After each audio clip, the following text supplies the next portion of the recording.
So as you can see, I have a little light right here. You're probably wondering what it is. It is a UV cordless resin light. It is pink. It has multiple different ways it can fold, and then it just collapses right. It has this nice grip, so it's not going to slip and slide everywhere. When you open this, you have a little V that you can do. You can space it out. You can do so many different things with this.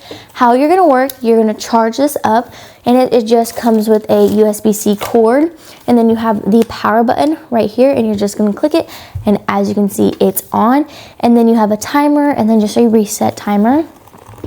And what I've been using this for is, yes, you can use this for resin, but I do gel X nails, and I have been using this to flash cure and kind of cure as long as, you know, how my nails are going. I really like this, and this has been so helpful to me, especially since I can go all different directions and it is collapsible. So if you're looking for a UV cordless light, this definitely is a great choice. I'm Kinsey, and I'll see you next time.